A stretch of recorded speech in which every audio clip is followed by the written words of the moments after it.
And that's usually the question you want to ask. Am I pushing something away, or do I need it? Am I in need of it? And if I don't have it, I feel incomplete. And I was just like, oh, I get it. It's like this big light bulb. This is the practice. It's not about these postures. It's not about how I perform them. It's really my relationship to them. And oh yeah, this is a metaphor to my relationship with everything else in my life. So then you start to look at everything differently.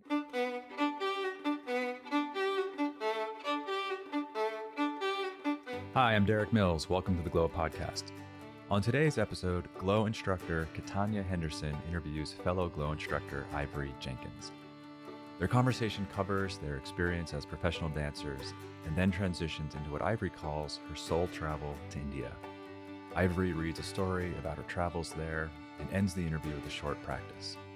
Khetanya and Ivorie discuss the differences between the dancer and yogi mindsets.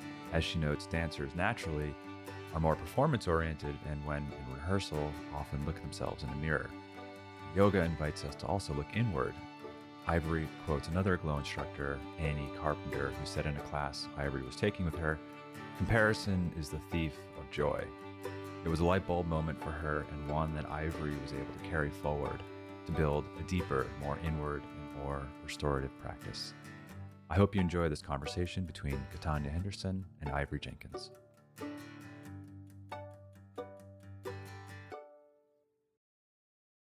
I am so excited and thrilled for you all to be a part of this conversation that I'm having with Ivorie Jenkins. Ivorie and I feel like our worlds have intertwined many of times, whether that was through dance or choreography or being in a certain city at the same time or through Yoga Glow. And I am thrilled for you all to get to know Ivorie a bit more during our conversation. And so I want to start out, usually, I don't really go into tell us about what you've done all your life in your profession, but I do think your journey to yoga is very interesting and we have so much in common.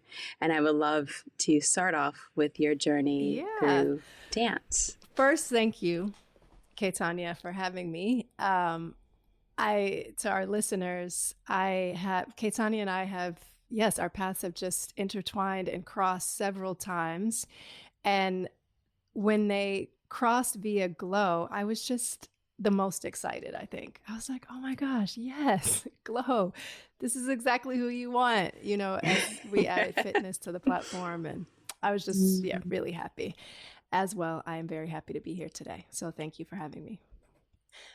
So my path, awesome. I don't think it's that interesting. It's dancer turned yogi. It's like, how many times has that happened? But I think that's a dancer brain because I feel the same way. When anyone asks me, tell me about your background, I'm like, okay, I tell them like 5 things. And then I'm like, okay, can we talk about something more interesting? No, I think it's so important for people to know how you came to dance as a form of expression. So I'd love for you to talk about that. I know you're from Chicago.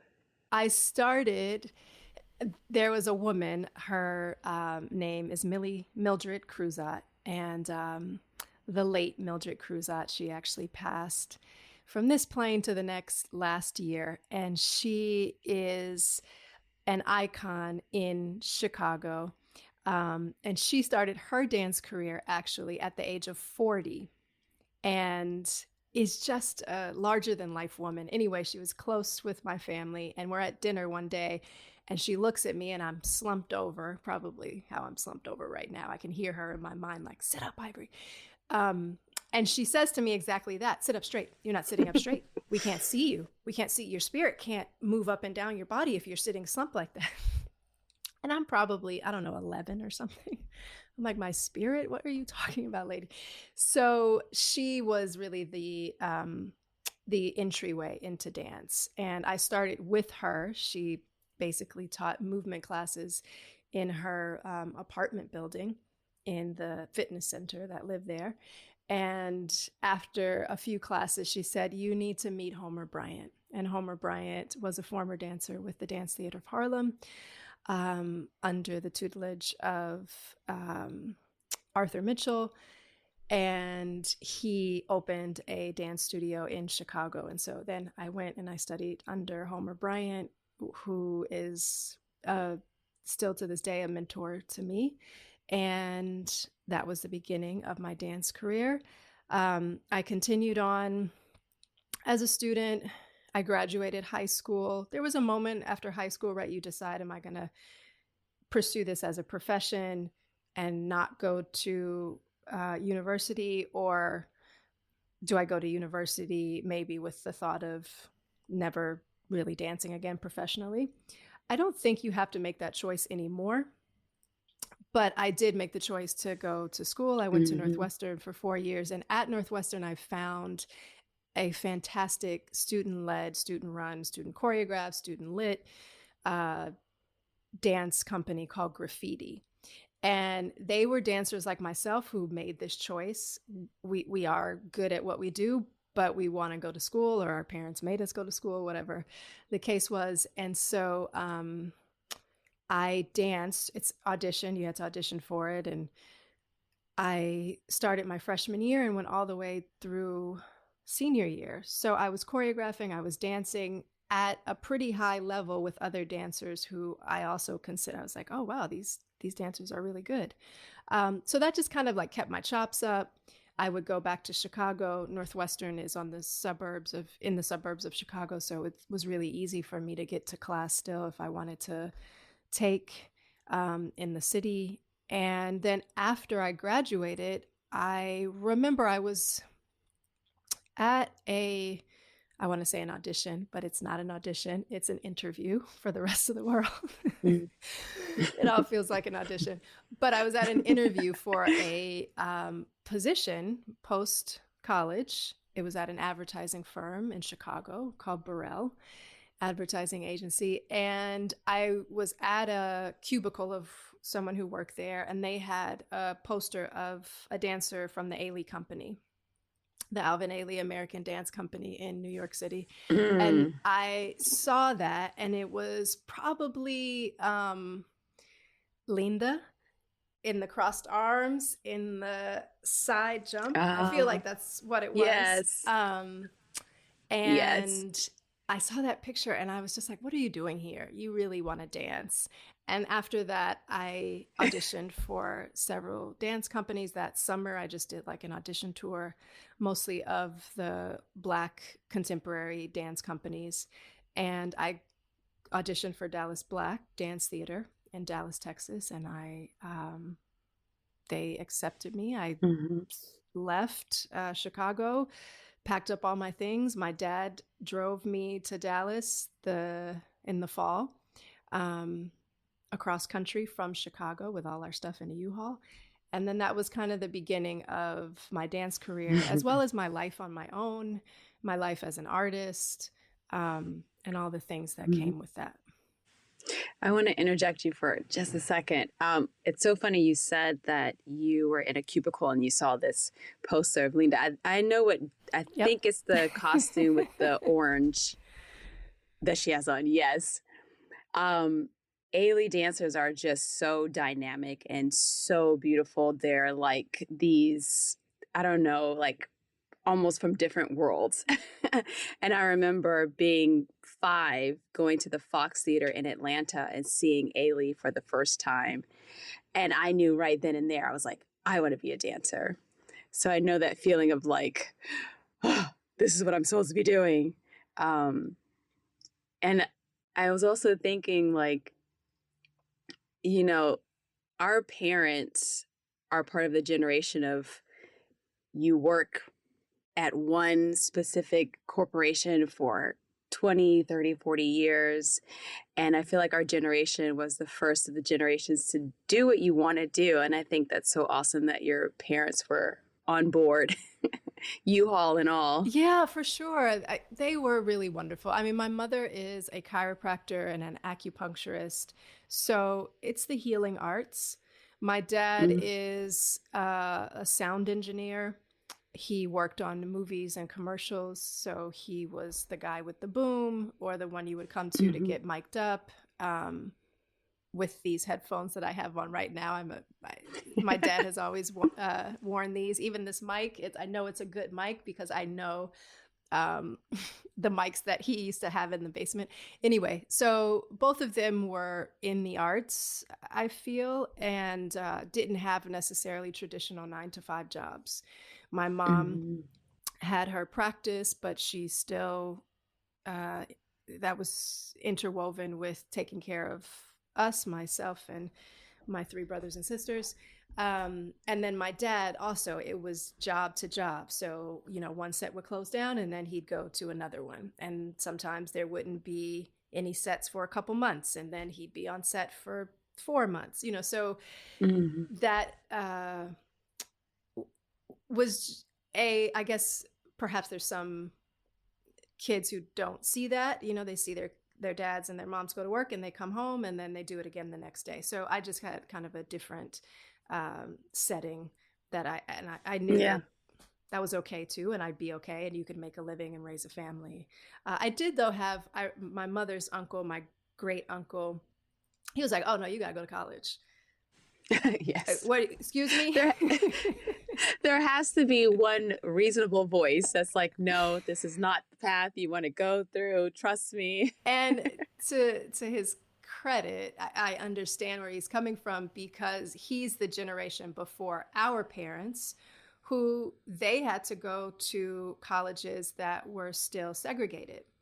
And for them to go to school to get the higher education, it was a lot. It was a lot that they had to go through. He, I think, if I'm not mistaken, went to Northwestern, which is where I graduated from, but he had to stay at the YMCA for the classes that so that he couldn't stay on campus.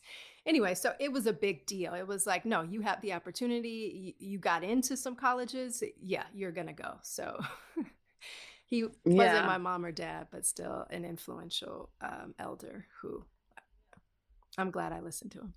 Yeah. So after Dallas Black Dance Theater, I was there for, I think it was three or 4 years. And then I moved to New York, which was a big move.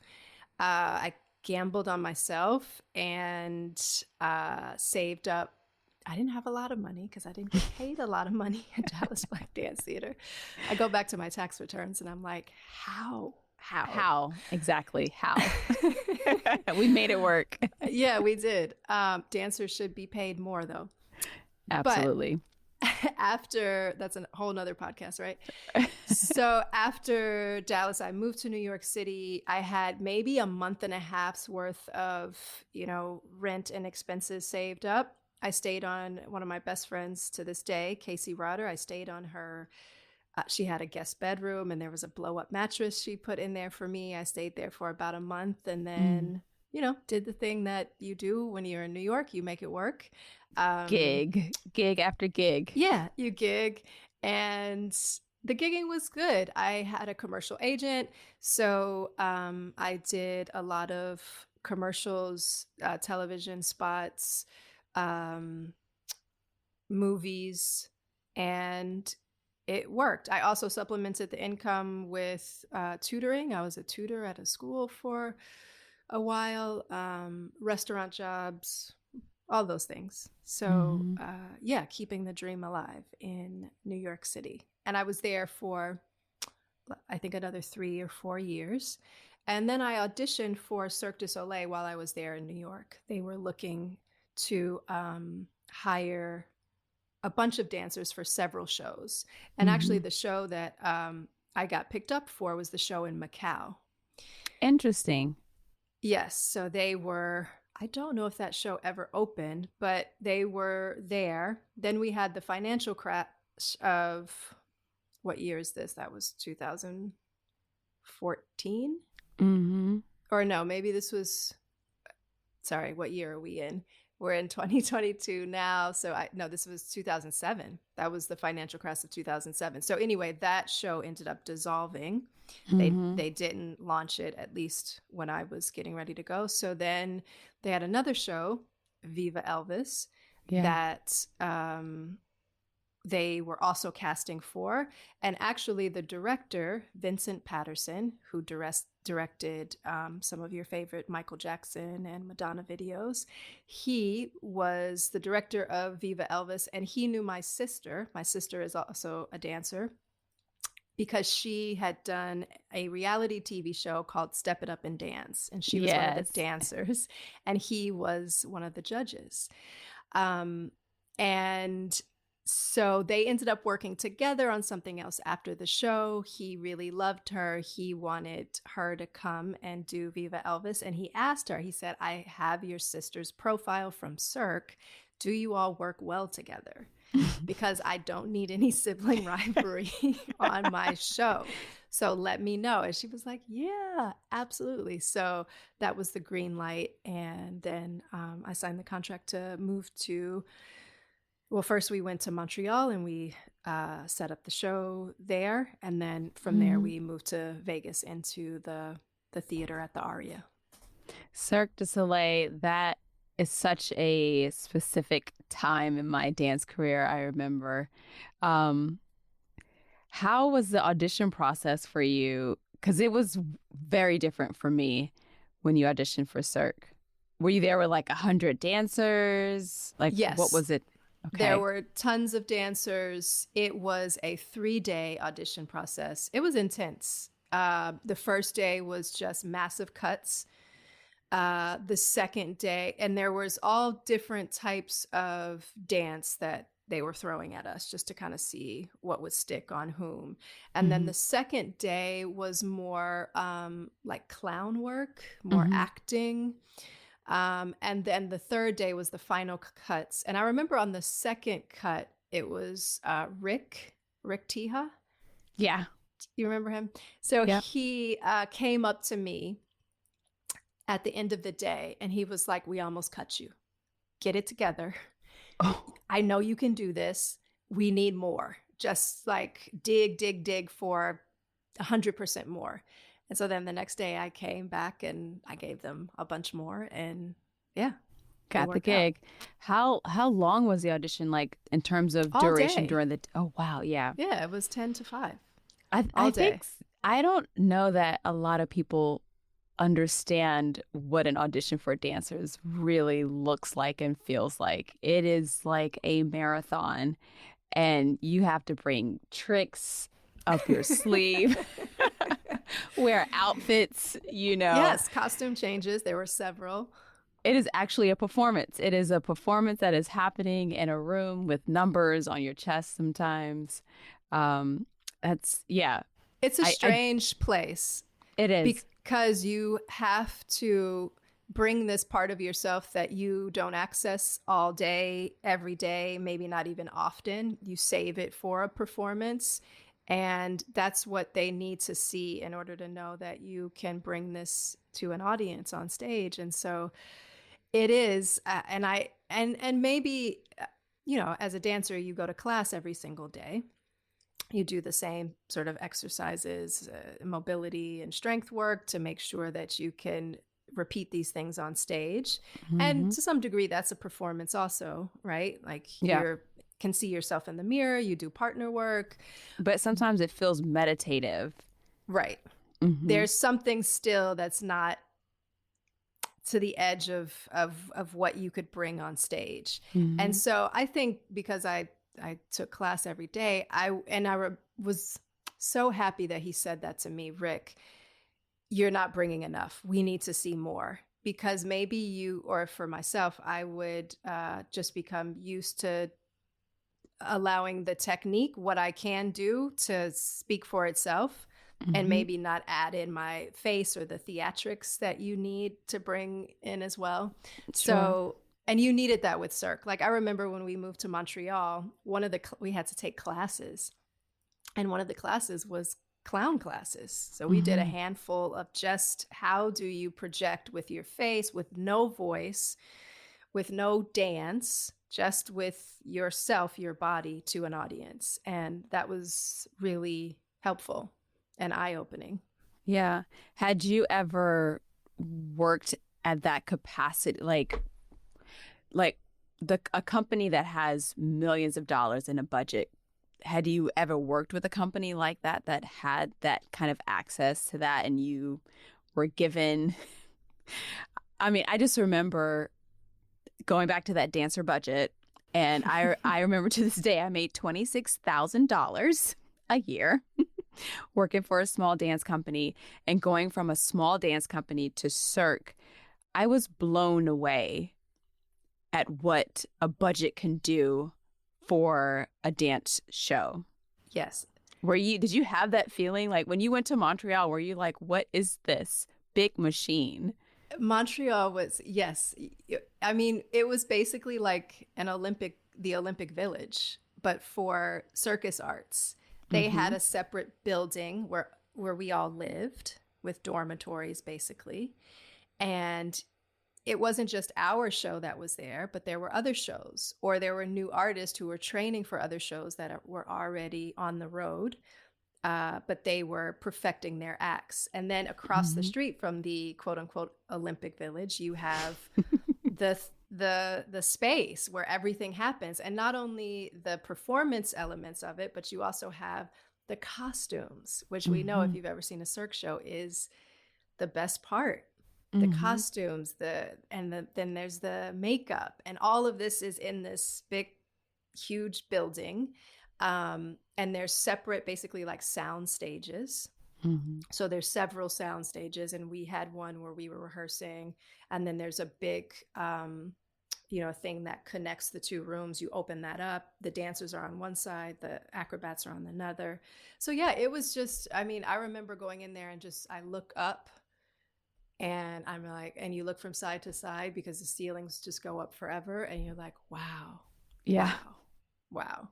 And it was the first time where I guess I had seen that on movie sets. Yeah. You see what a budget does. So there were some gigs that I did while I was still in New York where they would fly me to a different city. I'd be on set for a couple of weeks, and then you get a nice hotel room that's yourself. You're working as a union dancer, and there's a lot of cushions that come with that. But in terms of putting on a show that's particularly for dance or for the acrobats, yes, this was by far and I was getting paid the most I'd ever been paid, and also health insurance. Yeah. The first time where I had real health insurance, which was a game changer. I mean, wow. Yeah. And Elvis, I would say, so in terms of dance shows for Cirque at the time, and we're talking like, I want to include Mystere in this as well, because Mystere has some dance elements as well. So we're talking like 2005 or before that. Until when did Viva Las Vegas? When did Elvis come? Viva Elvis, we came in 2000. Let's see, it ended in 2012, and I think we were there 2009, I want to say. Yeah. Your cast was the biggest dance cast of Cirque.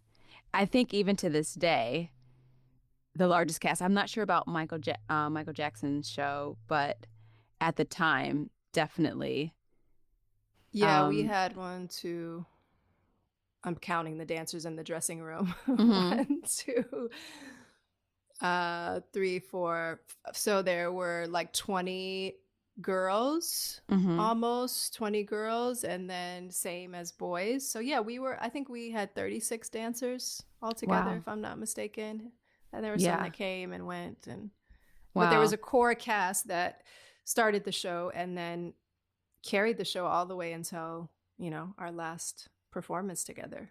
Wow. So we really had a fantastic bond. I mean, I'm still great friends with most of those dancers. Yeah. Now. Yeah, such a special time. And so you all did, just like we did, 10 shows a week. How did you maintain your body? Was it so different in terms of the amount of energy and muscle usage? Was it so Yeah. much different? And how did you maintain your body during your time at Cirque? Well, I wasn't very skillful at it. I had several injuries. So, and that's kind of where yoga came in.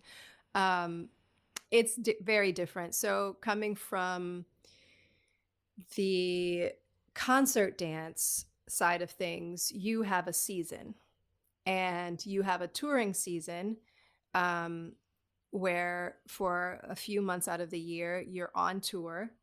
Before that, you are rehearsing that rep for several months to get ready to go on tour. And then you kind of stay with that rep while you're on tour. And then maybe you come home and you actually have a season at home that's at a local theater. So you're not performing every night. And you are performing the same rep, but the rep changes every season. So what you did last season, maybe there'll be one anchor piece that you know everyone loves, and you take that several years in a row, but you're changing things up. With Cirque, it was 10 shows a week, like you said, and it was the same 10 shows a week every night, every year. Now, because we were a new show trying to put down roots and grow as one of these shows like Mystère or Love, who had, you know, just gone years upon years with everyone loving it. Viva Elvis was a little different in that I don't think we ever found our roots. So on top of just the 10 shows a week, we were always in rehearsal to change the show, to make it better.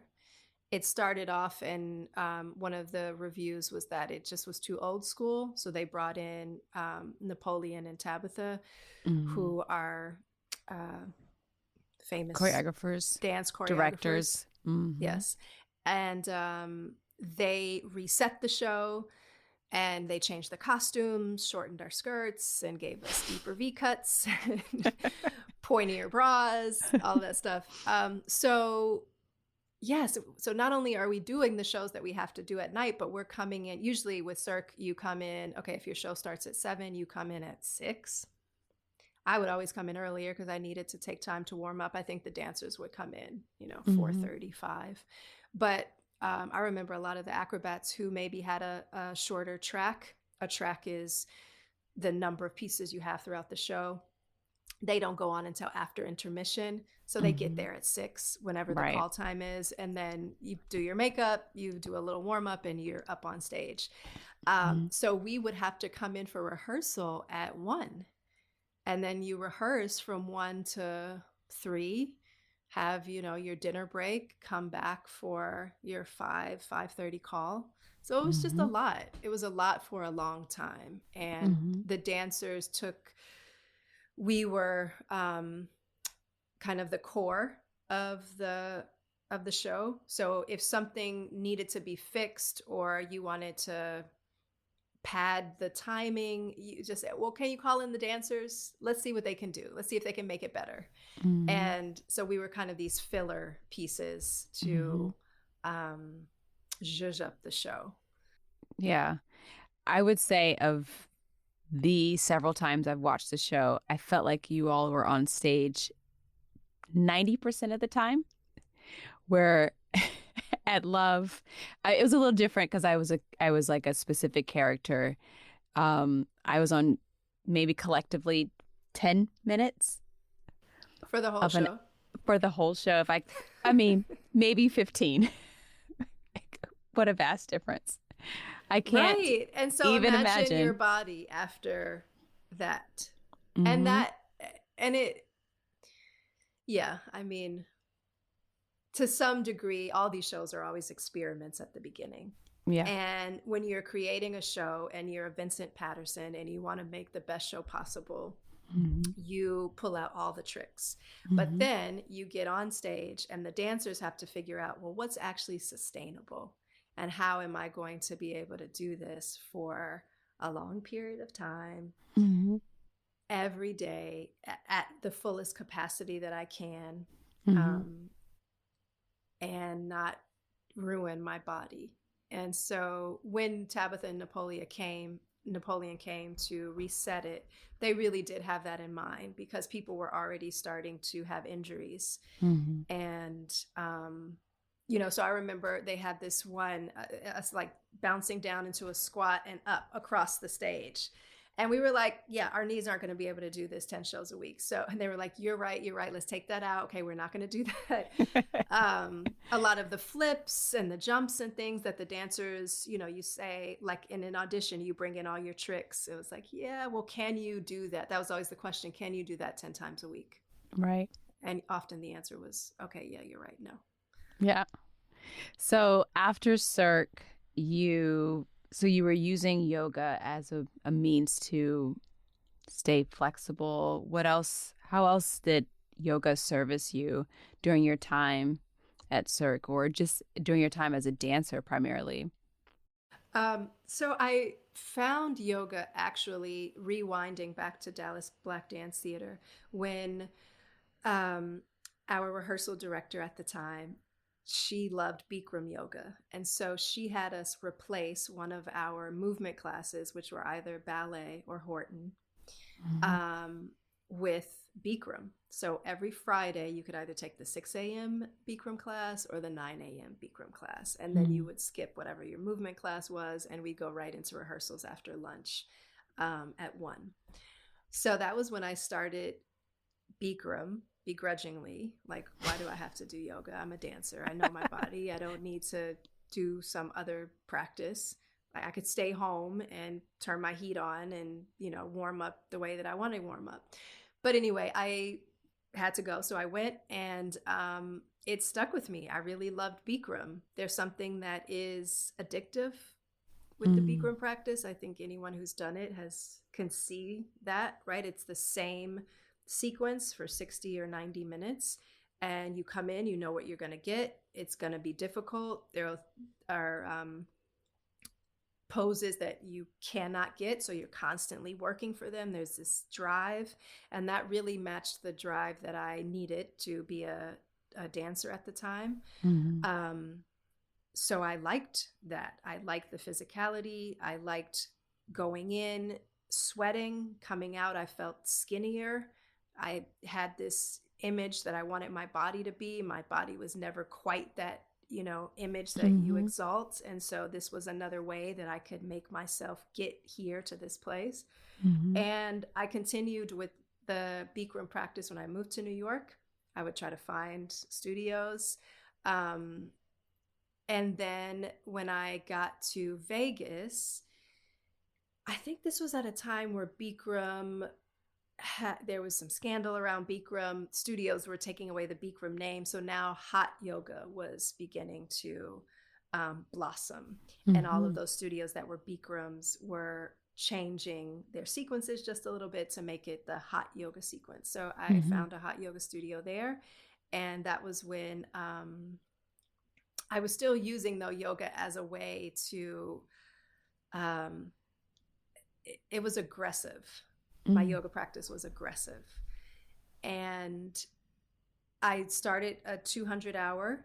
The studio owner would often say, we want more dancers to teach because they're good teachers. They pick up really quickly, and their schedules are so that, you perform at night. Their days are open. They can be available for classes. So it was kind of a win-win. So the studio owner was like, why don't you do the 200-hour?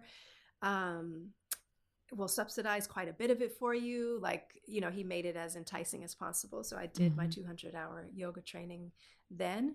And it was a very basic training. It was good at dialogue because Bikram is great at delivering, how you do poses. You basically study the dialogue. And so that was helpful in many ways, but it was barely scratching the surface of, I think, what I now know yoga to be.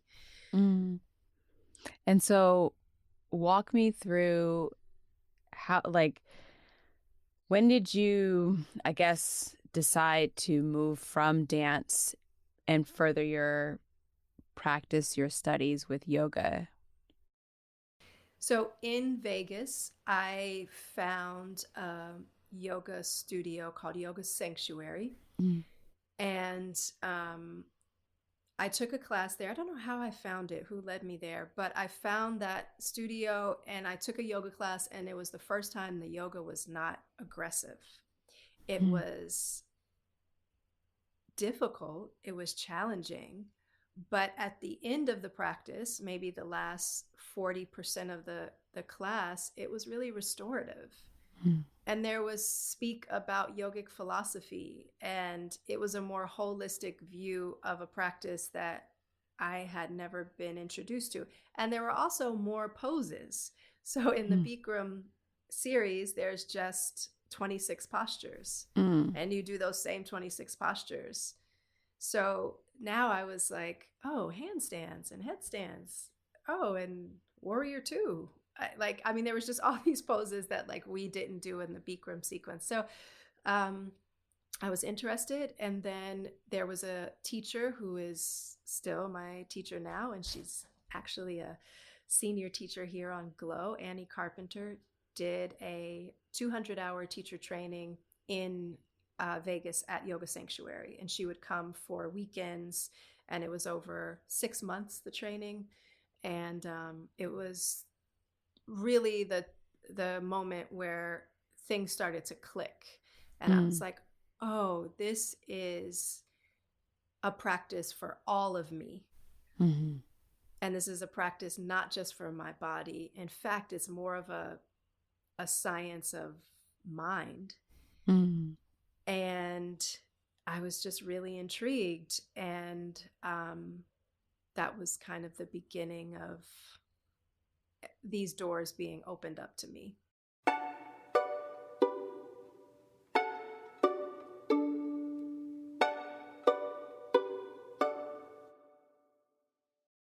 Did you ever find that the dancer mindset clicked or conflicted with the yogi mindset? And how did you work through that, work with it Yes, as you're transitioning? the dancer mindset, I think, definitely conflicts with the yogi mindset. At first, you don't think so. You think, oh, this is easy. This is movement. I can do all these poses. And so, that kind of gets you, because you, the ego part of the dancer is like, how can I perform this? And how can I sell it? And how can I make it look really good? And how can I make it look better than everyone else? Because that's, in essence, our job. So that was like the hook, and that hooked me and brought me in. And then I remember it was Annie. We were doing a pose, and there was another dancer who was in the class that I was taking, and she was more flexible than I, way more. She just had lots of facility, and her mobility was super crazy. And we were doing a pose, and I remember looking at her and being like defeated in some way. I'm not, I can't do it like she can. And seeing that, and Annie has a way of just dropping the knowledge, just very simplistic, but profound. And she said, I remember she used the quote, first of all, it was a comparison is the thief of joy. She kind of dropped that. And then she asked, after the pose was complete and we're in child's pose, just reflecting, so what was your connection to the pose? Did you feel, how did she say it? She said, were you pushing it away, or were you greedy with the pose? It was much more poetic when she said it than the way that I am repeating it now. But that was the essence of it, right? Like, were you, and that's usually the question you want to ask, am I pushing something away, or am I, do I need it? Am I in need of it? And if I don't have it, I feel incomplete. And she asked that, like I said, in a more poetic way. And I was just like, oh, I get it. And it's like this big light bulb. This is the practice. it's not about these postures. It's not about how I perform them. It's really my relationship to them. And oh yeah, this is a metaphor to my relationship with everything else in my life. Mm-hmm.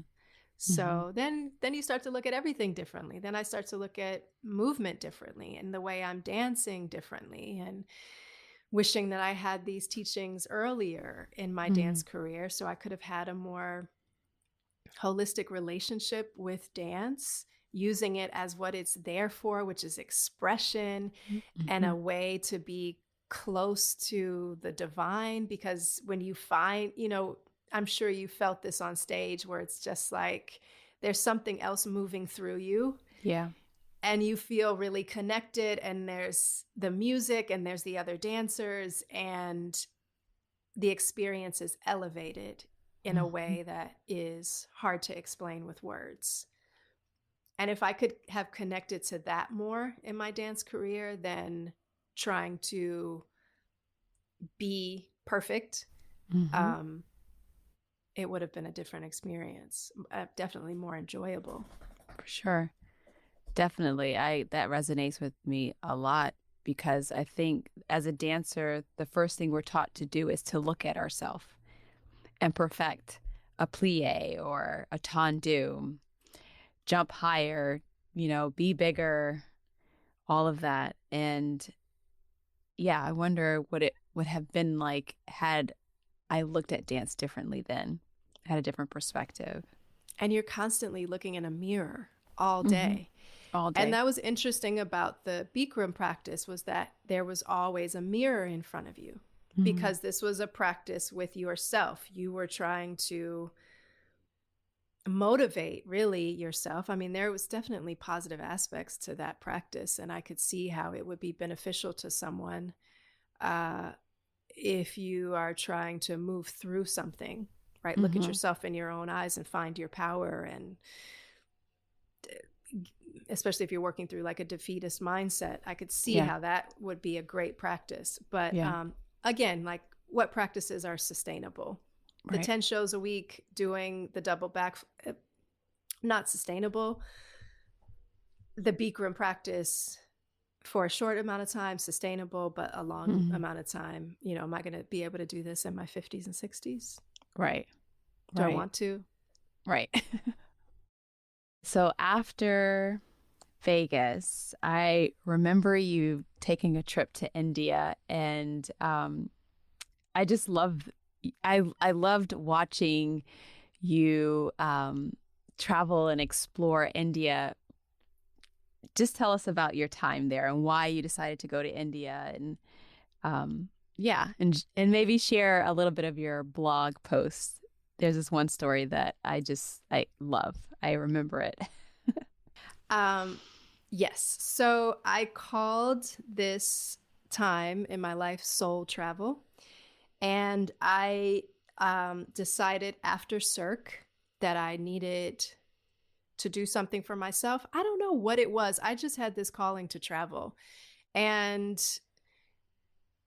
I was single. I have kids now. I didn't have any kids. I didn't even think I was, maybe gonna have any. I just was at this space in my life where I felt so free, and free enough to travel. And I love travel. I've always loved travel. I knew I wanted to do it by myself. I wanted an adventure. So I went to India, and I knew yoga, had really left this imprint in my life since being in Vegas. It was there for most of my time with Cirque. So I was like, I think I need to go to India. This seems to just be the right place for me to go. So I traveled to the motherland of yoga, to India. I did 3 months. This was in 2014. I went to 15 cities. I studied yoga for the first month. I went to Rishikesh. The second month, I was a volunteer teacher with a non-for-profit, and I was volunteering in the school, and also they had a school for boys in the home where I lived, and I lived with an Indian family. And then I did a Vipassana silent meditation retreat for 10 days. And I just kind of immersed myself in the culture with the people, the food. India is different from north to south, to east to west. And so I was able to see those differences as I traveled. And one of the places that I went was Varanasi, which is a very special place in India. It's the place that houses the burning ghats. So if you are wealthy enough, your body can go to Varanasi, and they have basically pallbearers who carry the bodies through the streets, these small winding streets, and they all lead down to Mahaganga, which is the Ganges River. And there, where it said that the elements all meet there. So water, air, fire. And then you have the ether that comes up with the burning bodies. And it's wild. Like, I mean, what city do you know where you can go and sip tea and like watch people get burned? In a very ceremonial and beautiful way. That can only happen in this very special country. So while I was there in Varanasi, I met this girl, and I wrote a blog post. I kept a blog my whole time there, and I have many entries in the blog post from most of the cities I was in. And this was my blog post from Varanasi. So the name of the blog post is called India and Ivorie Reunited. I had just broken up with India because I was probably 40 days in. It was dirty. I was alone. I was annoyed. I had taken too many trains. They weren't first class. I was trying to keep it like kind of grungy and local. You know, I had a friend who was like, Ivorie, do yourself a favor and book a 5-star hotel. Okay. I'm just really tired of reading these blog posts and you talking about everything being bad. There are 5-star hotels in India, and I know you have enough money to book one. So just book one. I did take her advice eventually. So I will start here. I fell in love in Varanasi, fell in love with a gypsy soul, a sweet soul, but a hard soul, and with a guard up so strong, even the sharpest knife breaks upon puncture. I know this soul well, so I disappointed myself by falling so hard and so quickly. We only met 3 times, every day around sunset at my favorite chai shop on the river before my trip to the cremation ceremonies just up the river. Yes, Indy and I are back together. I'm pretty low maintenance, so all it took was a hot shower, a meal, and the sunset on the Ganges. There I sat with my new German friend Oliver, drinking chai, and the gypsy walked right over to us, one hand on her hip, the other arm embracing a basket of flowers for puja, a daily prayer ritual done in honor of Mother Ganga. You buy, she said, as if she was somebody's pushy grandma. No, not today. Ah, 1 flower, ma'am, she said, this time with a lot more honey in her voice. She was only 8. She wore a long, dirty purple tunic over black leggings. Her skin was the color of chai, dark hair, and dark almond-shaped eyes. There was a fire lit within her. She was so alive. She was wise beyond her 8 years. She was not a child and probably never given the opportunity to be one.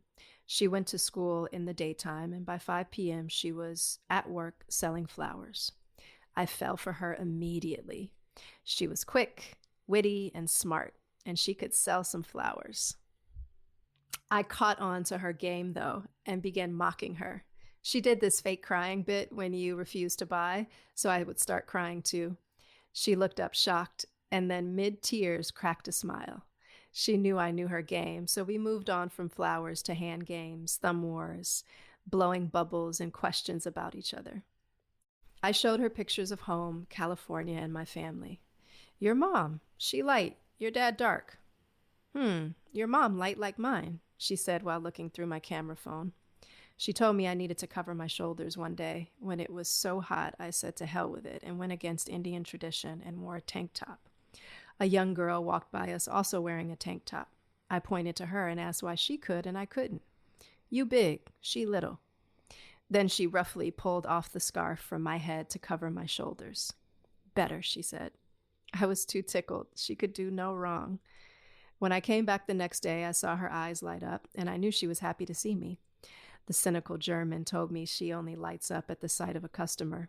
I knew he was probably right, but I carried on trying to stay blissfully ignorant. You buy flour today. You say yesterday you buy today. Okay, I'll buy after my chai. She took my word as an excuse to put down the basket and play with me.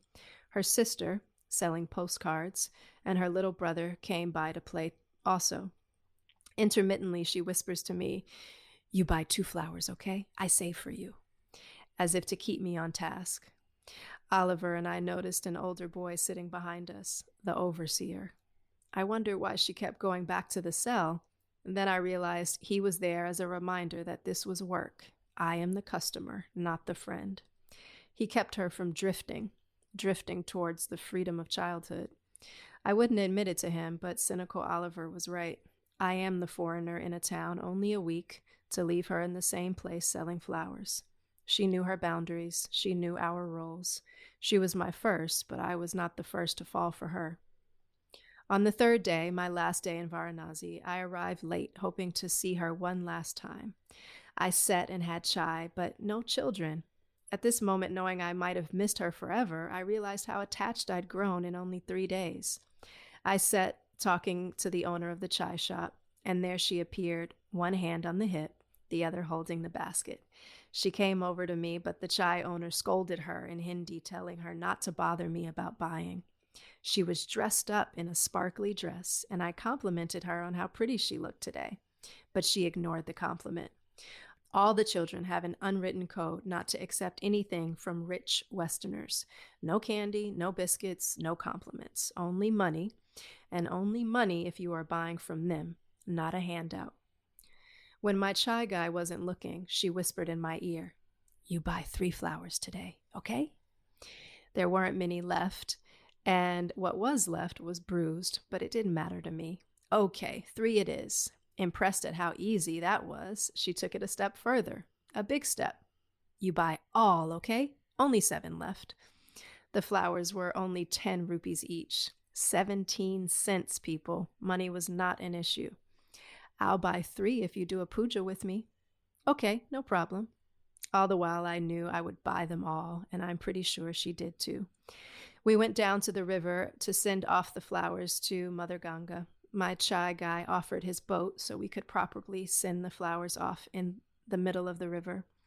As we got into the boat, I felt her becoming uncomfortable, too intimate, crossing boundaries. But our time had come to an end. It was time for payment. I bought all 7 flowers for 70 rupees. I gave her a $100 rupee bill. I don't have change, she lied. Wasn't she clear that I was too smitten with her to ask for 30 rupees back? It's yours, I replied, embarrassed that I didn't give her more. There was half a moment where I felt she wanted to hug me. Okay, bye. She turned abruptly and ran off like I might change my mind and ask for my change back. I watched her leave, hoping she would turn around and give me something. A wave, a look, a smile, anything to assure me that this feeling was mutual, that I was not a psychotourist, but that we shared a moment. Moments. She liked me. I know she did. I wasn't the same as all the others. I saw past her games, her schemes. We had something. I tried to remember her name. She never told me. I love that story. I love it so much, one, because I love to travel. And then 2, I feel like it really gave me a glimpse of what your time was like in India and connecting with the locals, even if you're connecting on a level of an exchange. And I'm curious, in terms of your time in India, did you feel that some of the teachings, some of the principles that you learned, did they did they click, or was it an aha moment once you got back to the States? What clicked? I think what clicked for me was, I think this sense of, I mean, it sounds really cliche, but just being really present. Mm. I had a scaffolding for my trip. I had a departing ticket.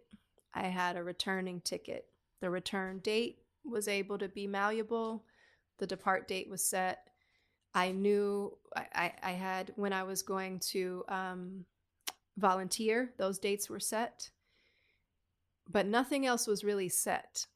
Mm-hmm. So I knew which cities I wanted to visit, but I was really open if something came along.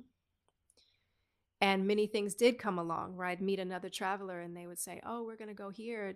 Do you want to come? Sure. Great. And it was just a huge departure from my life as it had been thus far, from being a really good student in high school, being a good student in college, ticking off the boxes I need to, then continuing with this dance career, which in itself is just really an overwhelming sense to, or need to please others. And it was the first time I was just kind of pleasing myself and allowing my whims or the whims of whomever to lead me. Mm-hmm.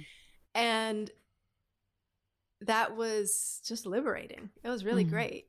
Yeah. There was a moment I remember I was in, I don't remember what city I was in, but I was by myself. I had been by myself the whole time, basically. But I remember looking in the mirror in the hostel I was staying at, and I was like, started talking to myself in the mirror. And I was like, oh, I think, Ivorie, you've been by yourself a little too long. Like, maybe you want to find a friend in this next city. But it was a way to be with myself. And I hadn't been with myself. I traveled with other people. There had been boyfriends and lovers who I had taken these trips with. And like now it was just solo. So it was just such a gift for me.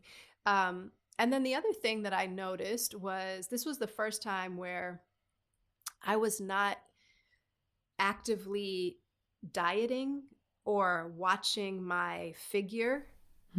Because during my dance career, it was always in the back of my mind that what am I eating?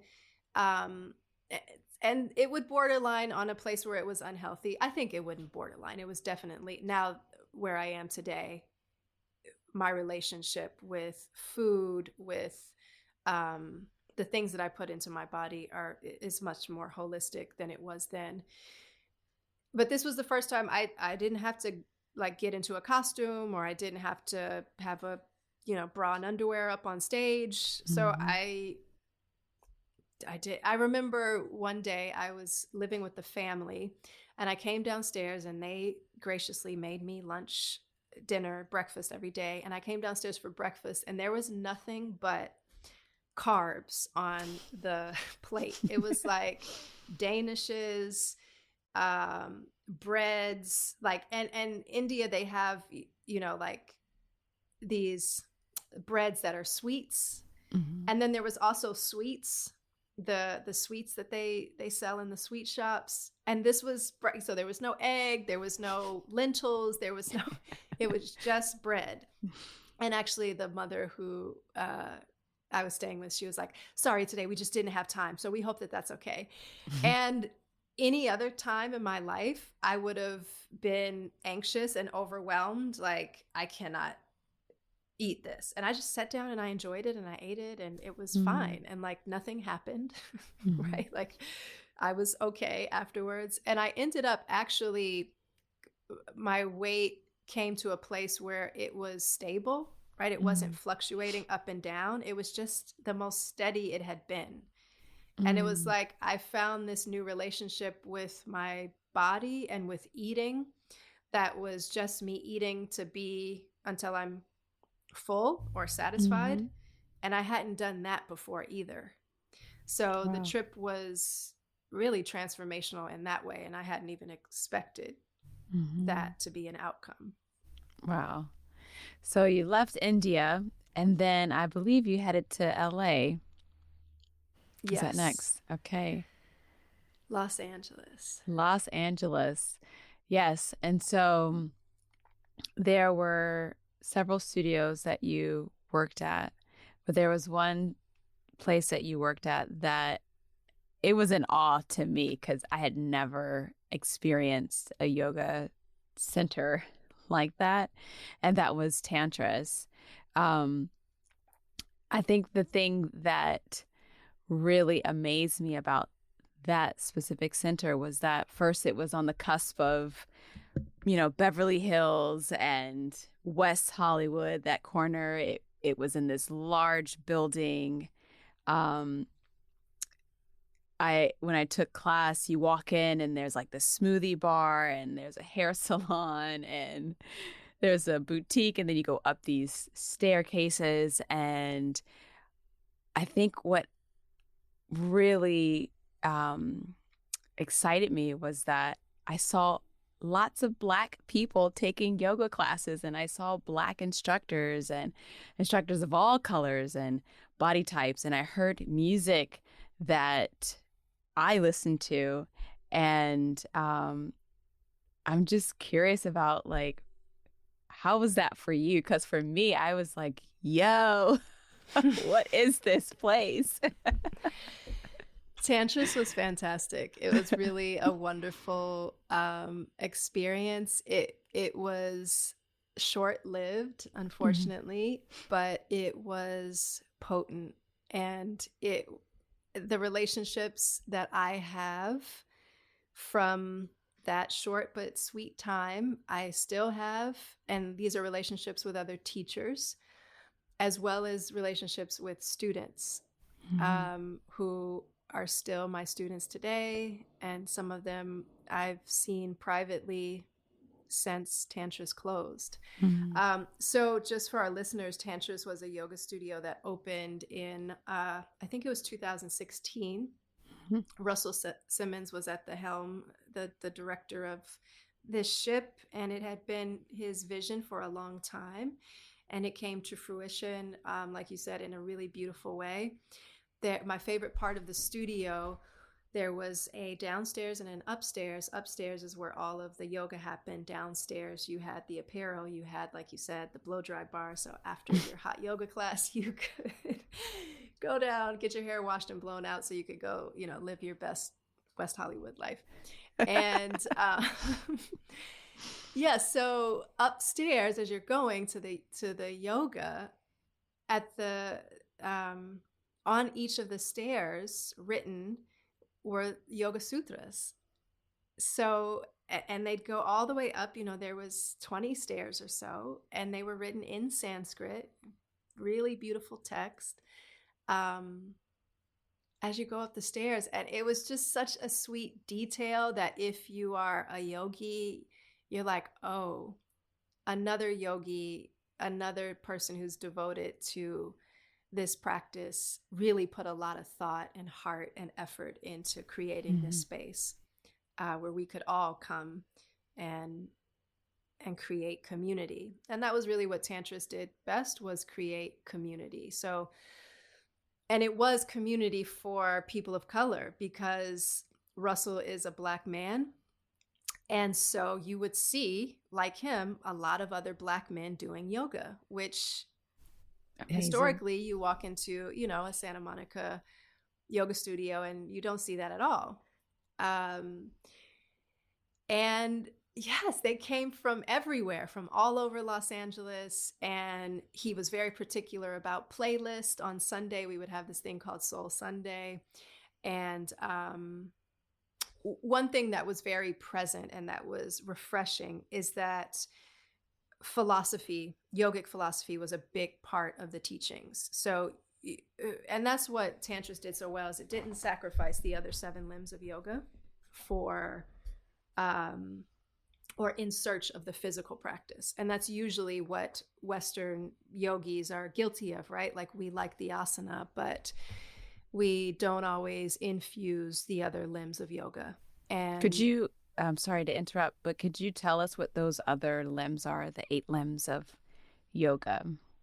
yeah, sure. So it's an 8-limbed path, and asana is one of the limbs. The first 2 limbs are ethical principles, so things that you should do and things that you shouldn't do. And then you've got the asana, that's the physical practice. And then you've got pranayama, which is a more subtle breath practice. And then you have pratyahara, which is kind of the gateway practice into the more subtle aspects of mind and meditation. Pratyahara is withdrawal of the senses, so kind of stepping away from your computer or other people and having that moment where you're a hermit and you listen to what's going on with you. And then you move to dharana, which is a single pointed focus, and then into dhyana, which is meditation, and then finally the 8th limb is samadhi. And samadhi is sometimes translated to mean like absorption, so absorbing yourself in that one point that you're focusing on. You merge with it and you transcend yourself. You feel a connection to something that's bigger than you, or an interconnectedness with every living thing around you. So I'm sure for you, this has happened with dance, right? We talked about that a little bit ago. And also with acting, like as you are absorbing yourself into a character, you transcend your own self to become one with this character. So there's many ways that this can happen, but yogic science lays out this sort of practical 8-limb path for it to happen via all of these things, the principles, the movement, the breath, the meditation. And so you're saying that they did a very great job at balancing and keeping those 8 limbs as part of the programming there at Tantras. Yeah, so yogic philosophy and education was just at the heart of everything that they did. And it was the first time where I didn't feel shy about teaching yogic philosophy, because sometimes you are in a class with people who want to work out and you start the class with a Dharma talk and you see the students getting fidgety and you see people looking at their clocks, and some studios don't have a phone etiquette. So you actually see people scrolling on their, and you're just like, okay, I don't think my Dharma talk is going over too well.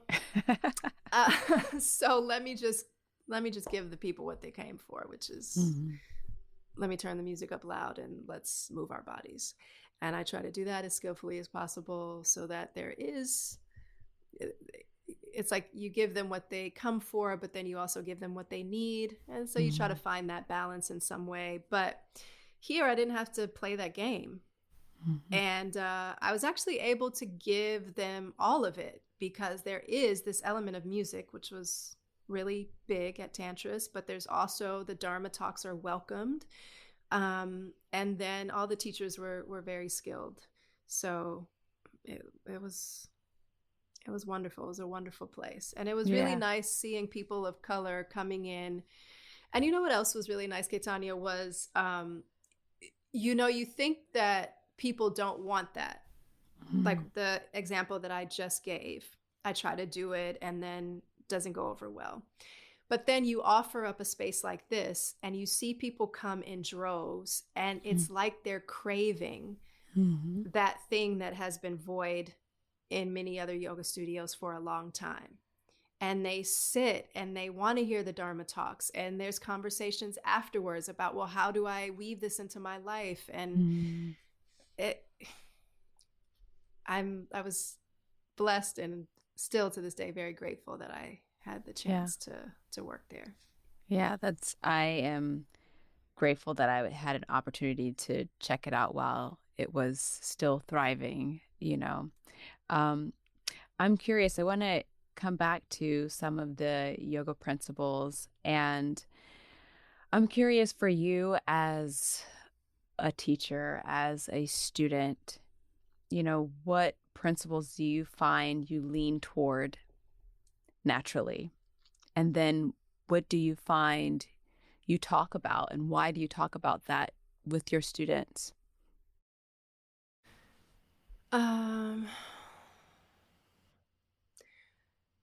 Let's see. Which principles do I like to talk about the most? Yeah, which ones do you lean toward? I think I lean towards the limb of, I mean, all of them, right? Like it's such a complete system, Mm-hmm. and each of the limbs offers such a great way for us to regulate ourselves. And which one would I lean towards the most? I guess this idea of pratyahara is a big one, right? So you get a chance to just withdraw. Mm. We are on the go all day long. We're interfacing with technology a lot. We're interfacing with other people a lot. And so taking a moment to just pause on your mat. There's a teacher who has classes on Glow as well, Richard Miller. And at the beginning of his classes, he often says, let's stop to start. So let's pause before we begin. Mm-hmm. And I think that's just a really important message, because otherwise it's just something else that you're checking off when you come onto your yoga mat. Like, I didn't do my practice today. Okay, let's do it. Here we go. Up, down, 5 sun salutations and a little shavasana, and we're done. And you're not there fully. So encouraging students to pause, to slow down their momentum, the momentum of your day, the momentum that brings you to your mat, like just push pause for a second is really important. And then the practices, which are most of the breath and the movement practices of trying to regulate and downgrade the nervous system. So our nervous systems get deregulated all the time, right? You're driving in traffic, you have an argument with your kid doesn't do what they're supposed to do, your husband, your wife, like all of the things that could possibly come and deregulate you during a day. And the yoga practice has these really wonderful tools to help you regulate your nervous system at any given point of the day. So offering these tools during the practice, not only as tools that you use on your mat, but that are tools that you can take with you anywhere you go. So you have a toolbox now of things that I can do when I am triggered, when I feel anger beginning to bubble up, when I feel the anxiety starting to come on. What do I do? So those are things that I want the practice to be practical, and for it to feel like you can, strap it on your back and take it with you anywhere you go. It doesn't just you don't have to save it for 8 a.m. on your yoga mat. And is there anything that you find challenging, or you have to remind yourself to re-engage with in your practice? Yeah, the whole thing.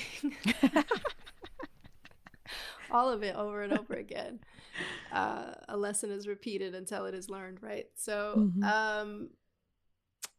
none of it's, I think there's different seasons in your life, and I have entered into a new season of motherhood that is just challenging in many ways I hadn't expected. And so it's as if I'm having to relearn all of the lessons for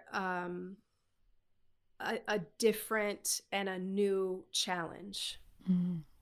And the lessons that applied when I thought I had it, it's like you raise the stakes, you up the challenge the same way we do in our classes. Okay, we'll try it this way. Now let's add a 2-pound weight, or let's add this, let's add that, and see if you can still keep your composure. You can still keep all of the details that I've given you when the stakes were really low. let's see if you can keep it now. So I think that life will continue doing that. I've come to a place where I realize, oh, okay, so there's no there, right? Like we're waiting to get to a place where everything's just okay, and that doesn't exist. I figured that out, I don't know, maybe 5 years ago or something. And I'm like, oh, okay, so this just cycles. There is no finish line. No, there is no finish line. Yeah, once you reach that one base camp, there's another one just above you. So which is why I think the yoga practice is so beautiful, because it's there for you to keep coming back to as the challenges shift and morph and change. Lovely. Did I answer your question fully? You did, yes. We are coming to a close, and there's so much more to learn about you. I love that we've had this time together. I was thinking maybe you can lead us through a minute or two of breathing exercise that the listeners can, always come back to, rewind, and, work with. Yes. That would be awesome. Let's do that for sure. Okay. So if you are at home or wherever you are, just sit up a little taller so you feel some connection with your spine, from the base of your spine all the way up to the crown of your head. And if it feels okay for you, close your eyes. Obviously, if you're listening to this in your car, do not do that. But if you are in a space where you can, let your eyes soften, your gaze start to move from external to internal. You're closing your outer eye, opening your inner eye, and beginning to hear also what the inner landscape has to offer. See what the inner landscape has. Become more curious about your breath. See how it is just now without shifting or manipulating it.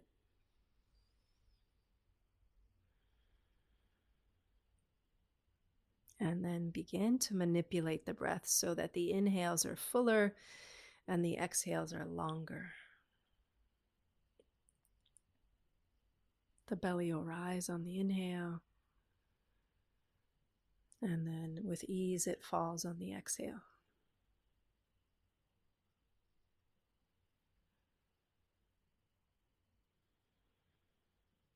And then just take a moment to think back on your day. If it's the beginning of your day, maybe thinking back on yesterday and all of the stresses that you had to encounter today, yesterday. Maybe you can include the whole week, stuff going on with your family, your parents, your kids, stuff happening with work.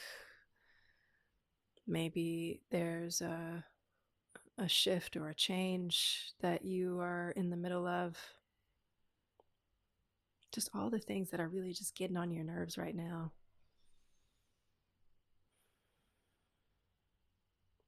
And feel there's a feeling tone that as you think about those things comes up in your body. Maybe your shoulders begin to hunch up to your ears, or you're starting to grip your hands into fist. Your belly tightens. And what we're going to do is we'll indulge in that. We're going to indulge in these feelings. We're going to acknowledge them. We will really ramp up the tension, and then we'll use the exhale to allow some or a lot of that to dissolve. So let's start with an exhale. Just let out an easy sigh. And then inhale, tense up your feet, your legs, your thighs, clench your butt.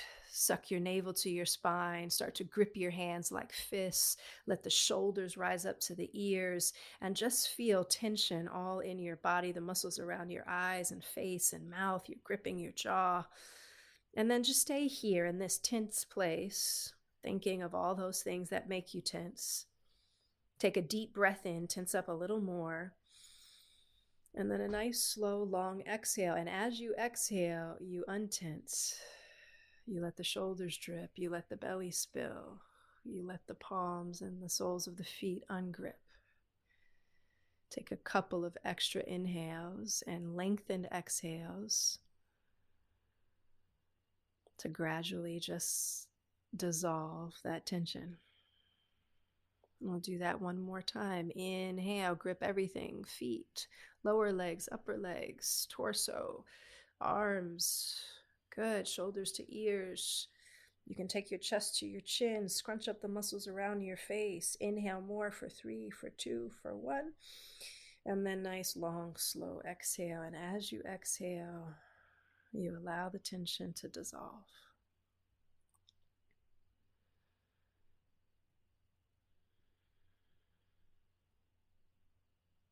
Soften the muscles around your eyes and your jaw.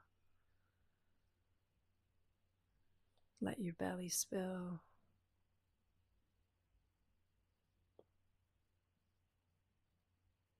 Arms melt. Soles of the feet ground.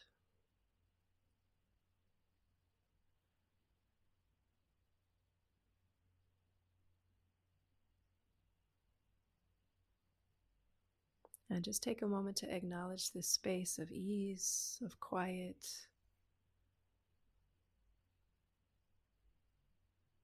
This space of release.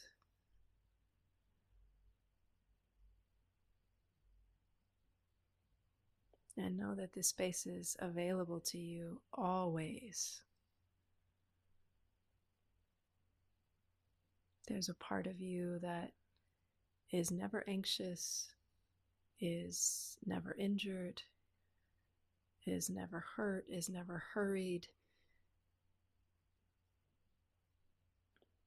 A part of you that's always whole and intact. And this part and this space is available to you whenever you need it. You don't need to buy anything to access it.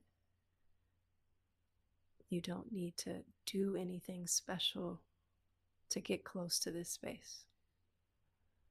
Just pause, close your eyes, focus on your breath, and reconnect.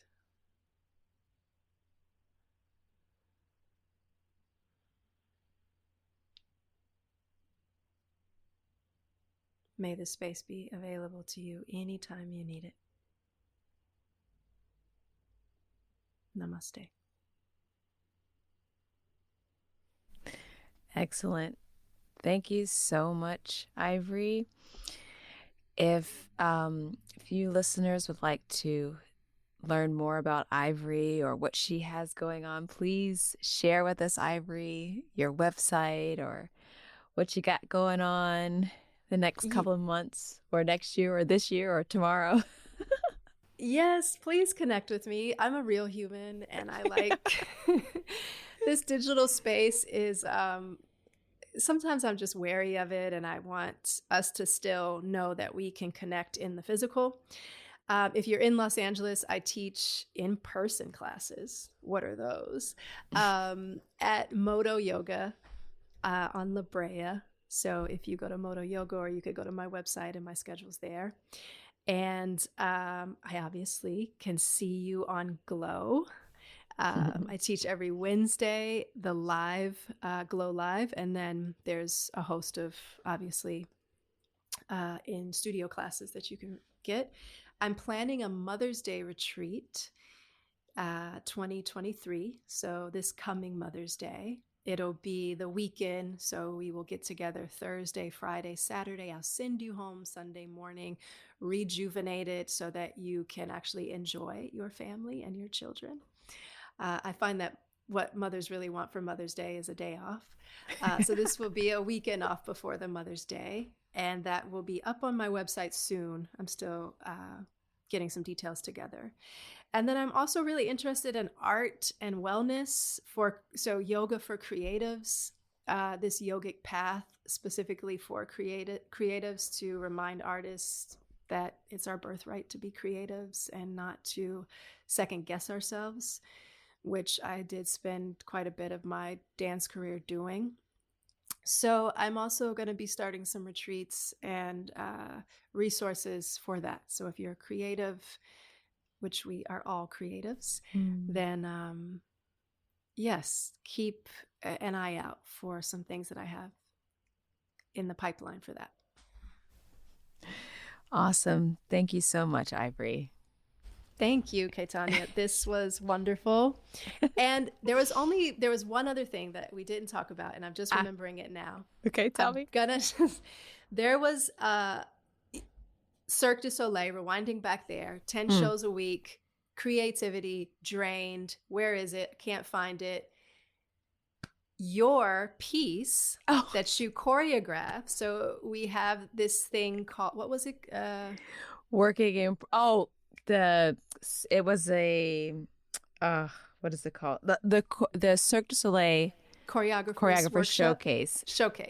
Mm-hmm. So every year, to help artists with their creativity and to keep, our knives sharp, so to speak, Khetanya entered her piece and auditioned. So we audition. We get to audition for our own, our fellow dancers. And Khetanya did this piece, and I auditioned, and I got to dance. That when you did that piece, when we had the rehearsals, it just felt like my connection back to dance when I was dancing in New York, when I was dancing in Chicago, even in the student-run dance group Graffiti when I was in college.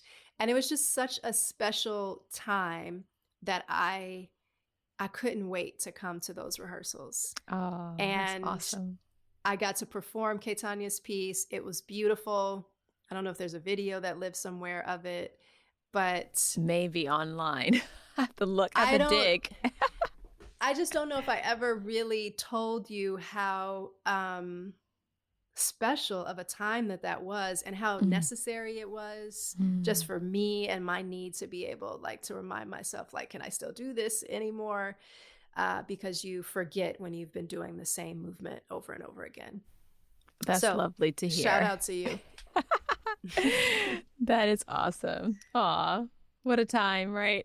Yeah. Sweet. Thank you to our entire team behind the scenes at Glow. I'm so grateful for your care and commitment to serving our members around the world. Thank you to our teachers for so beautifully sharing your gifts and talents. I'm also grateful to our lovely community of Glow members.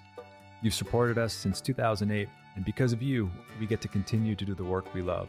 It's the combined support of our team, our teachers, and our community that grants me the privilege to continue to bring you the Glow podcast. Thank you to Lee Schneider, our Red Cub agency, for production support. And the beautiful music you're hearing now is by Carrie Rodriguez and her husband, Luke Jacobs. And remember, take care of yourself because our world needs you. Thank you for coming on this journey with me. You can find the Glow podcast on Spotify, Apple Podcasts, or glo.com/podcast, or wherever you listen to your podcasts. I'm Derek Mills.